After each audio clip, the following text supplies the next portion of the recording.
പാലല്ലേ? International convention centre ഏഷ്യയിൽ തന്നെ ഏറ്റവും ബിഗസ്റ്റ് ആണ്.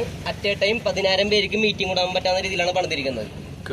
അതിൽ തന്നെ 3,000 പേർക്ക് പില്ലുള്ള സ്വിമ്മിൽ തൂണുകൾ ഉണ്ടാവില്ല, സ്റ്റേജിലേക്ക് ഡയറക്റ്റ് വ്യൂ ആയിരിക്കും. ആ രീതിയിലാണ് പണിതേക്കുന്നത്. ഫ്യൂച്ചറിൽ ഓസ്കാർ ഉള്ള പരിപാടികൾ വരാൻ ചാൻസ് ഉള്ള സ്ഥലം കൂടിയാണത്. ഓസ്കാർ പരിപാടി ചാൻസ്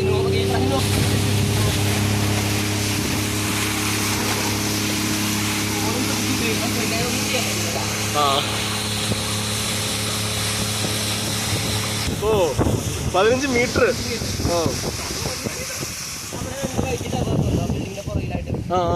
അതാണ് 500 വർഷം പഴക്കമുള്ള പോർച്ചുഗീസുകാരുണ്ടാക്കിയ സെന്റ് മേരീസ് ബസിലിക്ക ചർച്ച്. പലരോടെ നമ്മൾ പള്ളി നേട്ടണം. മറ്റേ ഇവിടെ ടെർമിനലിന്റെ അടുത്തുള്ളത്. അത് തന്നെ, അതാണ് കാണുന്നത്. ഏറ്റവും പൊക്കത്തിൽ കയറാൻ പറ്റും. പോയി കഴിഞ്ഞാൽ ആ ഏറ്റവും ബിൽഡിങ്ങിന്റെ ഏറ്റവും ടോപ്പിലേക്ക് നമുക്ക് ലിഫ്റ്റ് വഴി കയറാൻ പറ്റും. നല്ല വ്യൂ നമുക്ക് കാണാൻ പറ്റും. ഇതെന്താണ്